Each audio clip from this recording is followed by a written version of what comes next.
Un tacos de pescado y un de camarón, por favor. Ça, c'est ma commande préférée quand je suis au Mexique, mais ce pays-là, c'est beaucoup plus que des tacos ou le cartel. Aujourd'hui, je vous amène au Mexique que je connais. J'ai passé ma vie à essayer de rentrer dans le cadre, de faire ce qu'on attendait de moi. Puis j'ai compris, je suis pas faite pour rentrer dans une seule case. Ici, on va parler de voyage, de destination, de vie de nomade, de liberté, de réalité qu'on ne demande pas toujours, puis de tout ce qu'on porte en nous quand on décide enfin de vivre comme on l'entend. Bienvenue dans Geneviève Voyage, entre escale et inspiration, le podcast d'une conseillère en voyage nomade qui refuse encore de rentrer dans la boîte. On pense souvent connaître le Mexique parce qu'on a visité Cancun, Riviera Maya, puis peut-être même là, la côte ouest là, du côté de Puerto Vallarta. Mais ces régions-là sont uniquement une porte d'entrée pour visiter un pays qui est immense et extrêmement diversifié. Pour vous donner une idée, il y a 31 États différents au Mexique. Pour l'avoir visité là, par la route, je peux vous dire qu'au fil des kilomètres, le paysage change extrêmement d'un État à l'autre. Il y a le pays, le Mexique est un peu plus grand là, que le Québec en termes de superficie. Il y a environ 2000 kilomètres entre Puerto Vallarta et Cancun. Pour vous donner une comparaison, entre Gaspé et Montréal, il y a environ 950 kilomètres. Fait que les distances sont grandes au Mexique.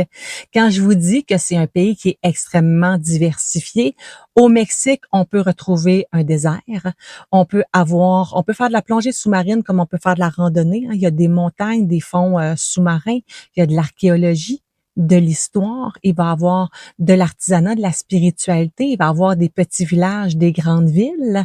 On peut faire des voyages de bien-être, on peut faire des voyages d'aventure. Donc, c'est un pays qui a beaucoup à offrir et qu'il faut se sortir un peu des 2, 3 régions qu'on connaît un peu plus. Pourquoi je vous dis ça? Parce que j'ai l'impression que dans les prochaines années, on va devoir changer notre façon de voyager. On recherche les plages de sable blanc immaculées, avec pas de roches, pas d'algues, pas rien. Idéalement avec pas trop de monde, pas trop de locaux qui vont nous tanner pour nous vendre des affaires, tout ça. Tout le monde va avoir la même chose, mais tu sais, la plage cachée que personne connaît, ben ça existe de moins en moins parce qu'il y a de plus en plus de gens qui voyagent. Et puis, ben les places sont de plus en plus connues.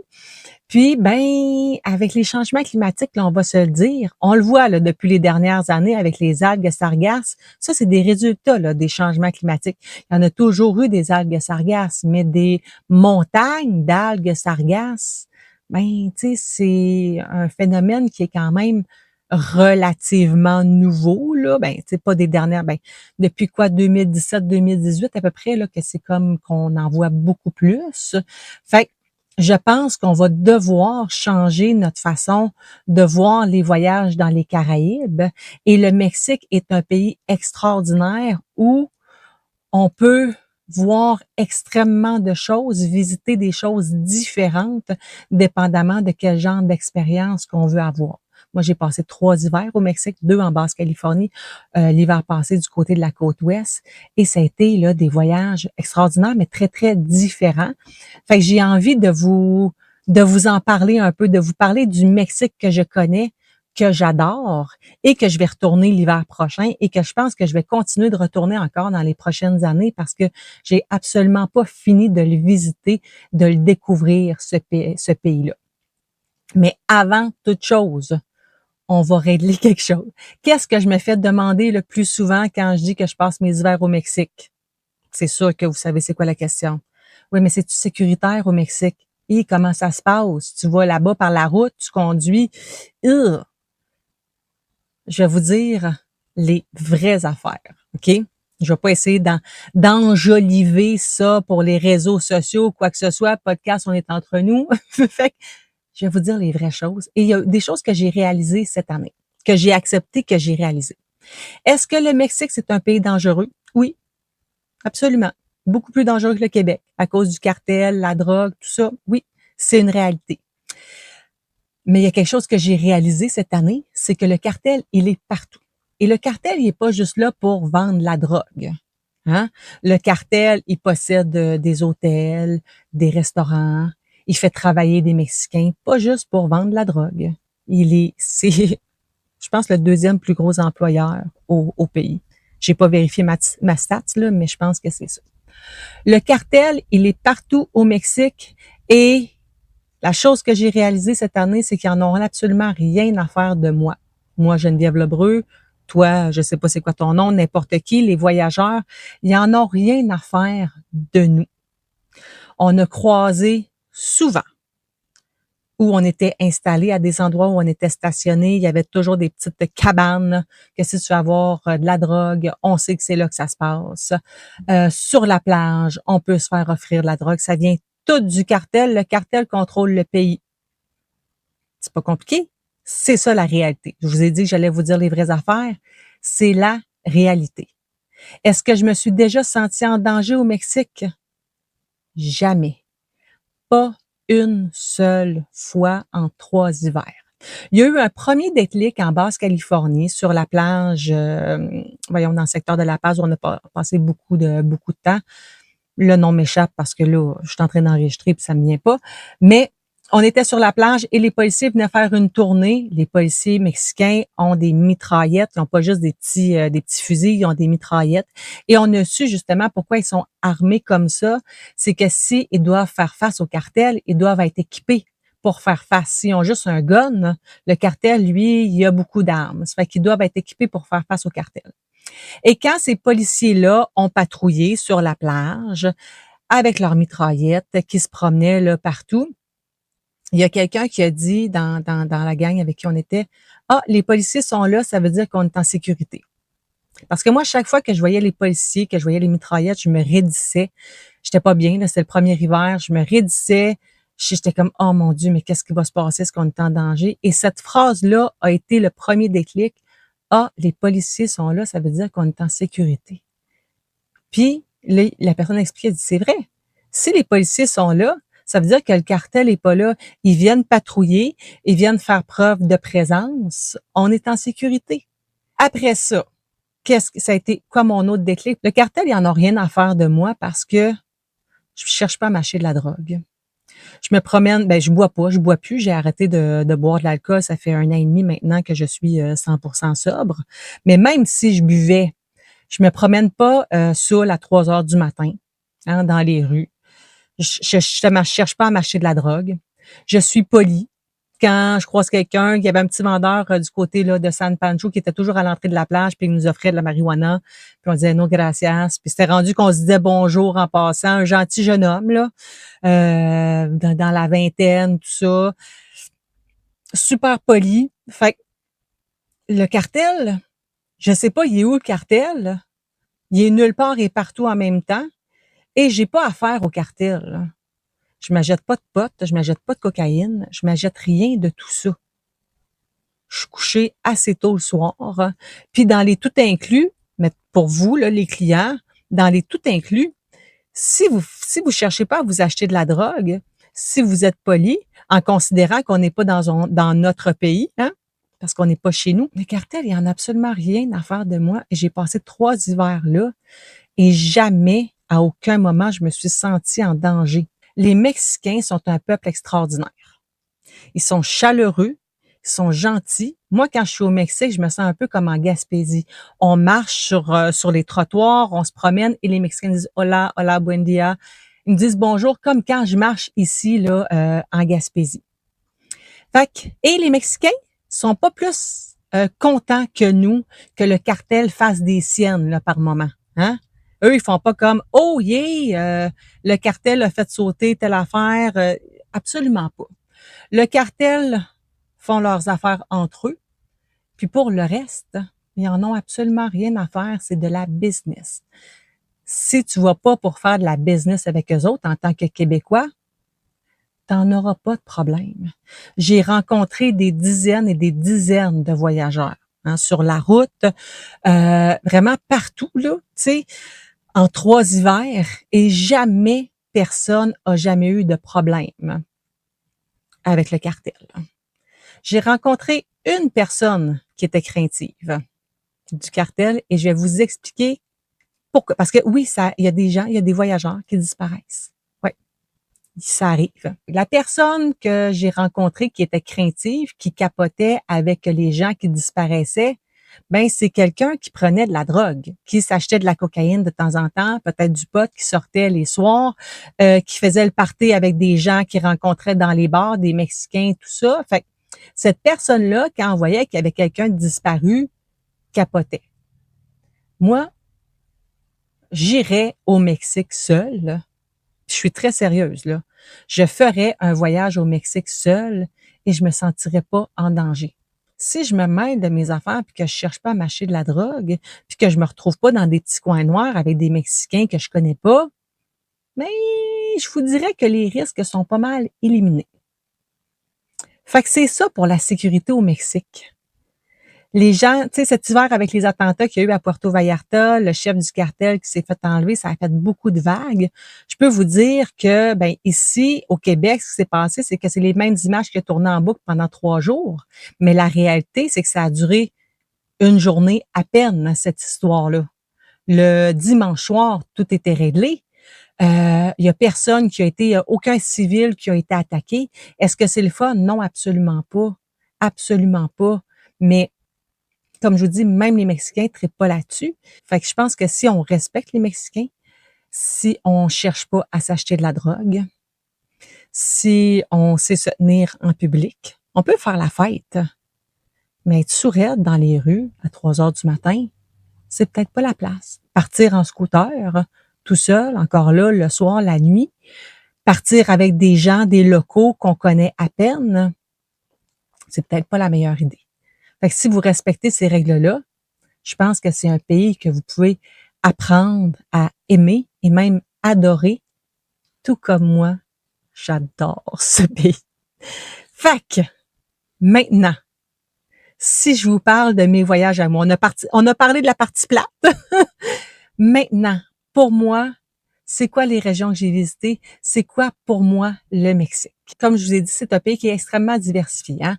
On a la mer des Caraïbes du côté est, on a le Pacifique du côté ouest, on a la mer de Cortés là, qui est dans le secteur là, justement de la Basse-Californie, tout ça, la mer de Cortés qui est le golfe de Californie en fait.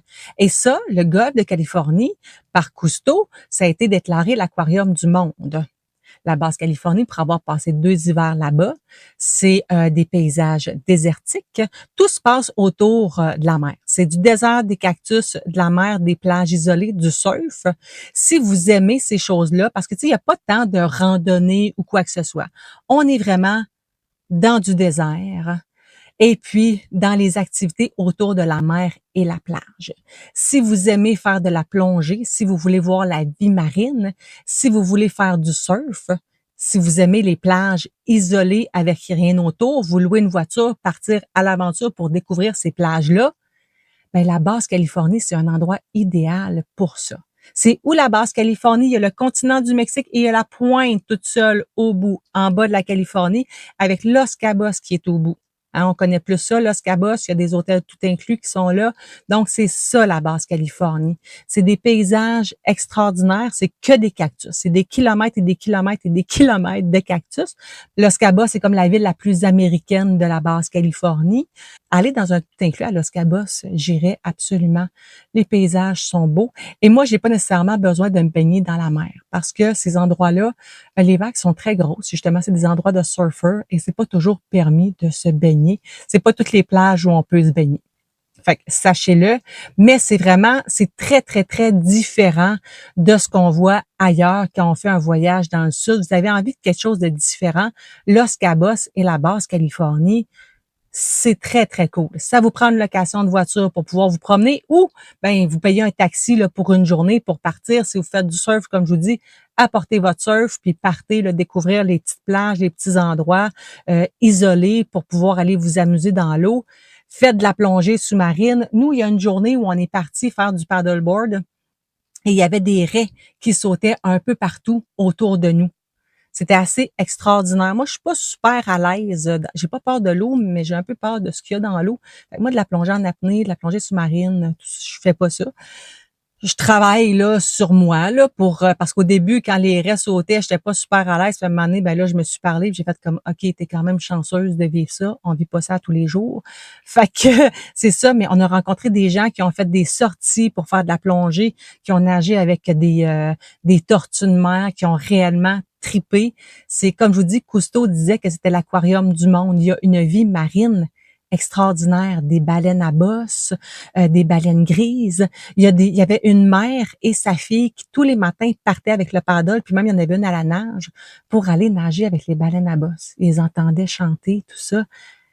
C'est quand même quelque chose. Puis être sur le bord de la plage, voir les baleines à bosse breacher, ça c'est quand ils sortent de l'eau. C'est quand même assez rare, mais là, il y en a tellement que ça arrive. Les dauphins, les bancs de dauphins qui arrivent, c'est vraiment un paysage très différent de ce qu'on a du côté de la mer des Caraïbes. C'est complètement autre chose, mais il y a une vie marine qui est très, très vivante, très, très là. Puis il faut aimer la plage et l'eau parce qu'il y a à peu près rien d'autre à faire en Basse-Californie. Moi, c'est ce que mon chum disait, puis c'est même, on a rencontré d'autres voyageurs qui disaient, hein, à part la plage, ici, il y a rien d'autre. Puis c'est réellement ça. Fait que c'est vraiment un climat désertique. C'est du sable et des cactus, mais un endroit extraordinaire pour y avoir passé 2 hivers. J'espère pouvoir y retourner un jour. Après ça, l'hiver passé, on a fait la côte Pacifique. On est vraiment rentré là complètement à l'ouest et on est descendu tout le long jusqu'à Puerto Vallarta.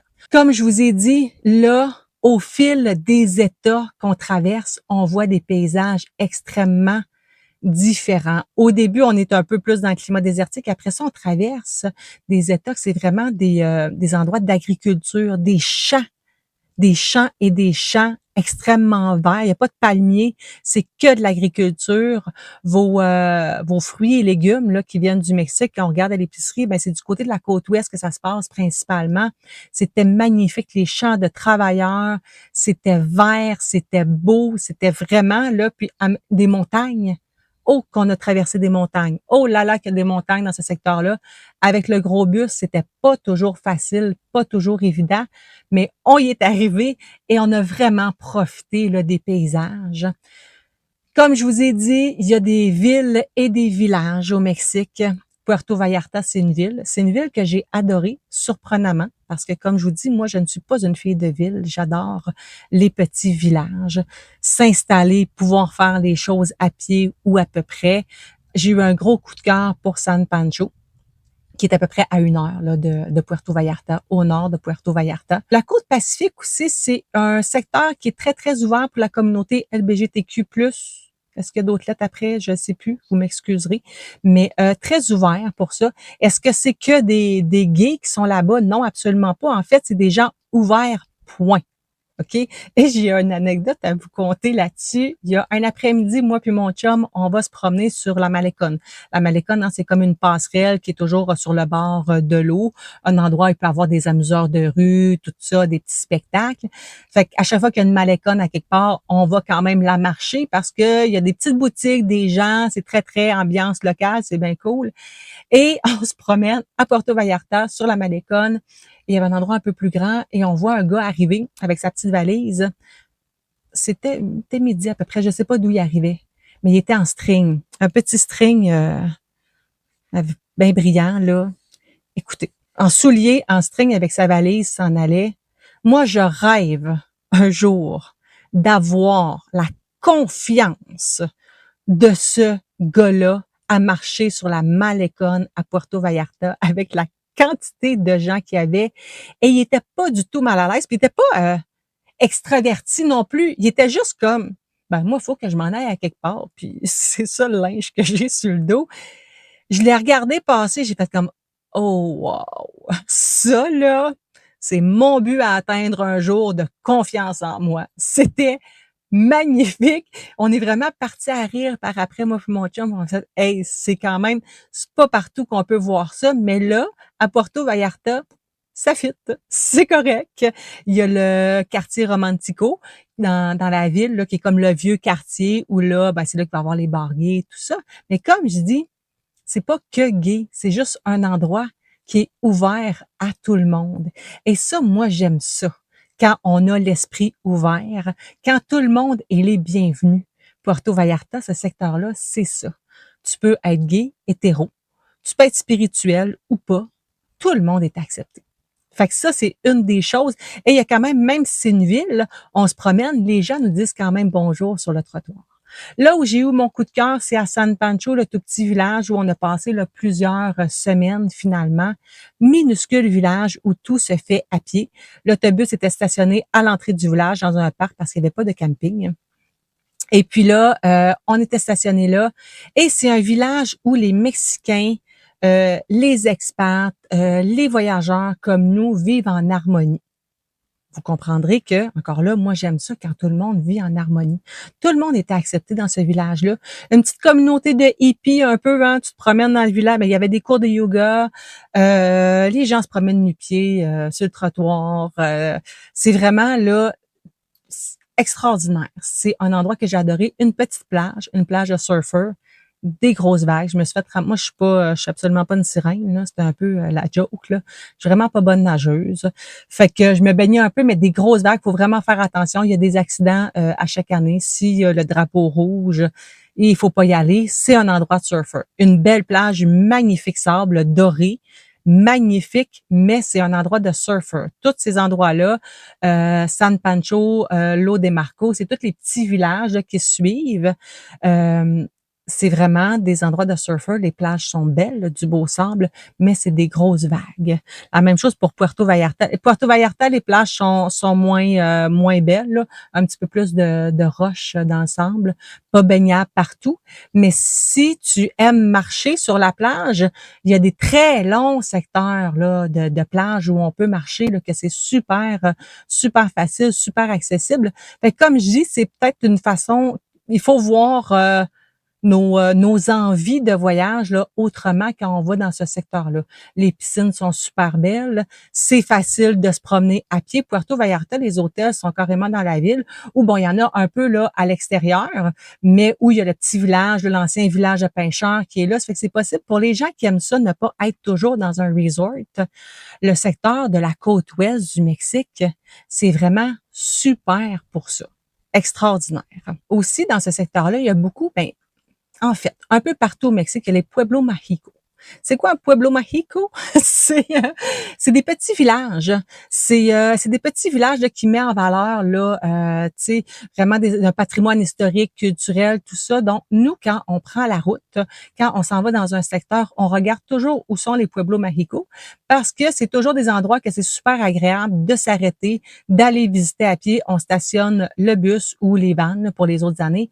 Et puis ben là, on sait que ça va être une belle journée à aller passer, des artistes, de la belle architecture, des trucs comme ça. Ça fait que ça, si vous allez vous promener au Mexique autrement, ou même probablement dans les tout inclus, hein, on regarde les pueblos mágicos où ils sont, et c'est toujours là, des belles journées à passer, les pueblos mágicos.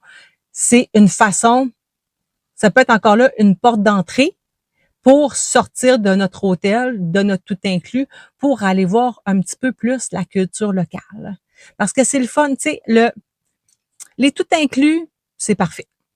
Je vous l'ai déjà dit dans les autres épisodes, moi, toutes les façons de voyager sont valides et moi, je les aime toutes. J'aime autant voyager en autobus, en tout inclus, en croisière, sac à dos. J'aime toutes ces façons-là de voyager et j'ai aucun préjugé. J'interromps quelques instants pour te rappeler que je suis une vraie conseillère en voyage puis que j'ai mon permis de l'Office de la protection du consommateur. Si tu as envie de m'encourager, rends-toi directement sur mon site genevièvevoyage.com pour réserver toi-même ton voyage, mais quand même avoir accès à mes services et conseils. Sinon, envoie-moi une demande de soumission pour un accompagnement complet. On retourne au podcast.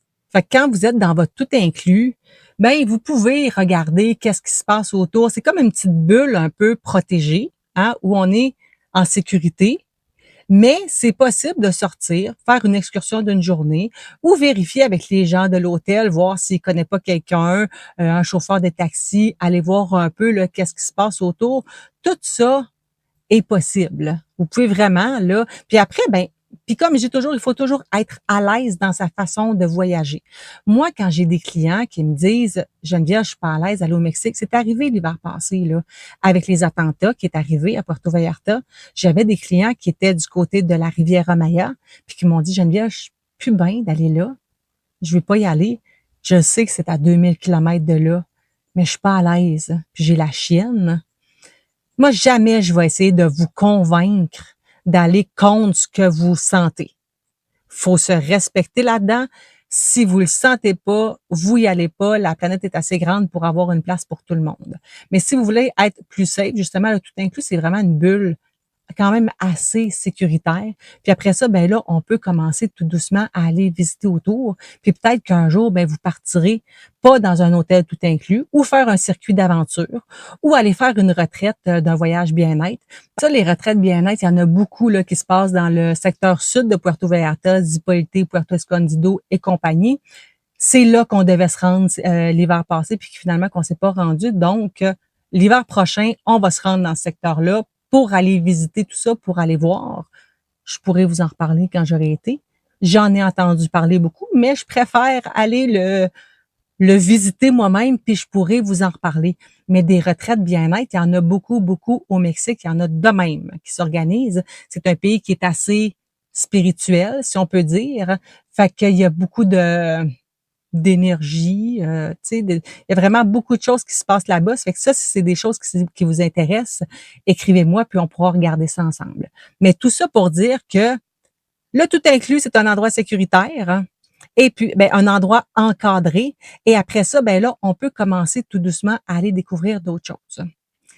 Quand on parle souvent du Mexique, ben en fait, quand je parle du Mexique, on me parle aussi souvent, on dit, ben là, si je vais au Mexique, c'est sûr que je vais bien manger, hein, il y a de la gastronomie. Écoutez, premièrement, si vous allez dans un resto mexicain et c'est inscrit Faitas, on n'est pas dans un resto mexicain. Les Faitas, c'est la version américaine des tacos. Les vrais tacos mexicains, c'est à peu près grand comme ça, là, ceux qui sont en vidéo, là. Rejoignez vos doigts ensemble, les deux mains, là. Ça, c'est un tacos mexicain.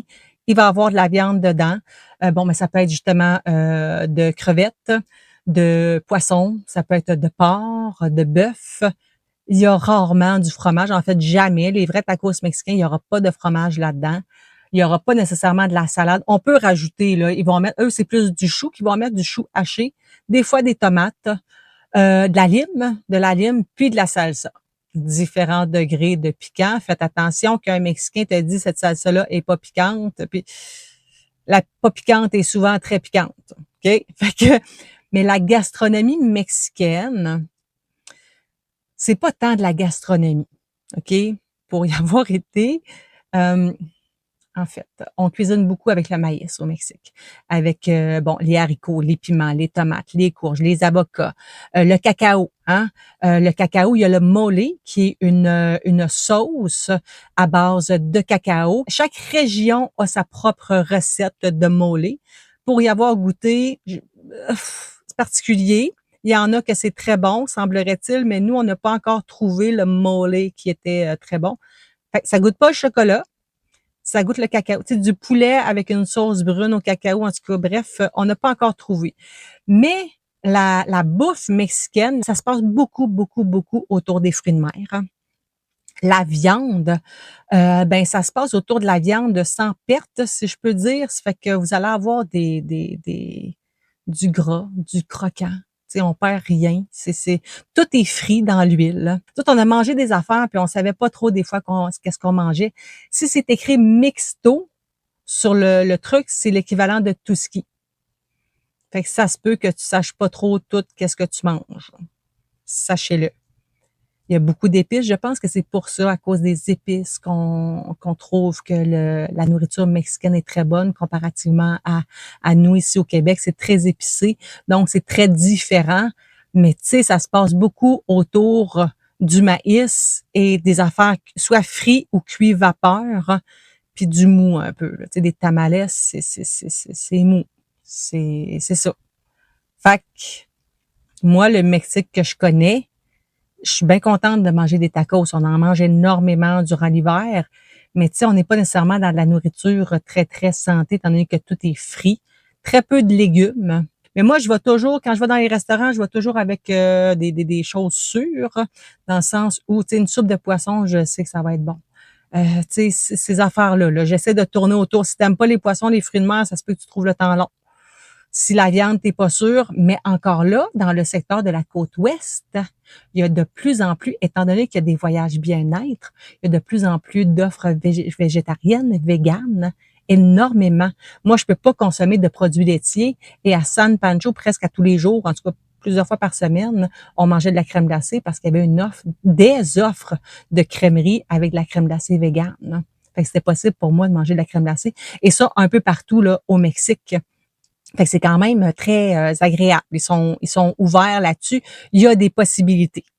Il y a vraiment beaucoup de possibilités. Puis là, ben là, la tequila, ça fait partie de la culture. Il y en a partout. Eux autres, ils vendent ça au gros cruchon de plastique. Là, tu sais, c'est comme let's go. Fait que et savez-vous d'ailleurs que tequila, c'est une appellation contrôlée, tout comme le champagne. Il faut que ça soit fait dans la région de tequila qu'on est allé visiter. C'est quand même assez les plants d'agave, c'est quand même assez impressionnant. Là, c'est des champs et des champs d'agave, mais c'est vraiment, j'ai appris ça. C'est une appellation contrôlée, tout comme le champagne. Après ça, qu'est-ce que je peux vous dire sur le Mexique? Ben, la faune puis la biodiversité est extraordinaire. Il y a environ 10% des espèces répertoriées qui sont dans le monde qui sont présentes au Mexique. Il y a vraiment beaucoup là, d'animaux de toutes sortes. Les papillons monarques. On a traversé une autoroute où c'est le chemin de migration des papillons monarques et qu'il y avait des panneaux de limitation de vitesse pour, durant la route de migration des monarques, de pas rouler trop vite parce qu'il semblerait que c'est comme des nuages de monarques, donc pour pas les frapper, les tuer. On l'a pas vécu, on n'a pas été là à la biosphère parce qu'il y a une réserve de la biosphère des papillons monarques, on n'a pas pu aller la visiter. Peut-être que cette année là, on va pouvoir le faire l'hiver prochain. Mais oui, les papillons monarques migrent vers le Mexique à chaque année dans les montagnes et sur les autoroutes, il y a des panneaux pour ça. Il y a une journée, on se promenait, c'est drôle parce que tous les panneaux, tu sais, ici, on va avoir comme des panneaux pour des orignaux, des chevreuils, des trucs comme ça, là. Mais là-bas, notre trip, une journée, moi puis mon chum, c'était essayer de trouver c'était quoi l'animal qu'il y avait sur le panneau. Parce qu'on voyait l'animal et on disait, oh mon Dieu, c'est quoi celui-là? Bon, serpent, on le sait. Je pense qu'il y avait des pumas, des cougars, tu sais, tout ça. Ça fait que, ouais, il y a beaucoup, beaucoup d'animaux. Et à un moment donné, parce qu'on avait un scooter aussi pour pouvoir se promener là tous les jours. Et il y a une journée qu'on a traversé les montagnes, on se rendait au village voisin en scooter, puis je dis, OK, s'il y a un cougar qui arrive, on est un peu dans la merde, hein? On va se dire, mais finalement, c'est pas arrivé. Mais pour les amoureux des animaux, de la nature, de la faune, de la flore, c'est possible de vivre ces choses-là au Mexique. C'est pas que la plage. En fait, c'est ça que je veux essayer de vous faire comprendre aujourd'hui. C'est que le Mexique, ce n'est pas que la plage des Caraïbes. C'est vraiment un pays hyper diversifié et que, un peu comme le Canada, si on va visiter les montagnes rocheuses, ben, on sait pas de quoi a l'air le Québec. C'est la même affaire. Et la même chose, si on va visiter, si on vient dans le parc Forion à Gaspé, ben, on sait pas de quoi a l'air les chutes Niagara. C'est la même chose. Ce pays-là est grand. Chaque État a sa particularité, son propre paysage. Et c'est un pays qu'on gagne à découvrir, qui est pas si loin, qui est quand même facilement accessible pour nous, les Québécois, en avion, puis même bon par la route. C'est une longue route, mais c'est accessible. Et c'est un pays que j'adore et que j'ai envie. Je pourrais, moi, vivre au Mexique. Je pourrais aller m'installer au Mexique et vivre là-bas sans aucun problème parce que je me sens chez nous au Mexique. C'est vraiment un endroit qui me rappelle le plus la Gaspésie avec la plage et la montagne et les gens chaleureux. La chaleurosité, ça se dit pas ce mot-là, c'est sûr, mais les Mexicains sont un peuple hyper chaleureux. Et quand on comprend que il y a beaucoup, beaucoup d'inégalités sociales dans ce pays-là, beaucoup de travail au noir. Quand on comprend que le petit Mexicain qui vient nous voir à chaque jour, plusieurs fois par jour pour nous vendre sa gogosse, là, on va se le dire, parce qu'ils sont très présents sur les plages. Mais moi, j'ai compris cette année, je les voyais, ils étaient là 7 jours sur 7, les Mexicains. Fait que, quand on comprend qu'ils travaillent fort pour s'en sortir, ben, on fait juste dire no gracias, avec un sourire.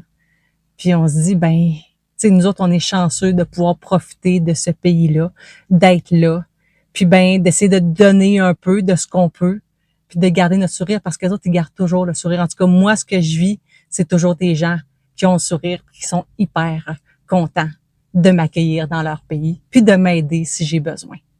Fait que c'est un peu ça, le message d'aujourd'hui. Découvrons le Mexique à l'extérieur des tacos puis du cartel. Découvrons ce pays qui est extraordinaire. Puis si vous avez des questions, quoi que ce soit, vous vous gênez surtout pas de m'écrire. Ça me fait toujours un immense plaisir de parler de ce pays-là, qui est presque le mien maintenant, si je peux dire. Ça fait que je vous dis à bientôt. Merci d'avoir été là. Si tu veux m'aider à faire voyager le podcast encore plus loin, abonne-toi, laisse-moi une note ou un commentaire. On se retrouve très bientôt dans un prochain épisode de Geneviève Voyage, entre escale et inspiration.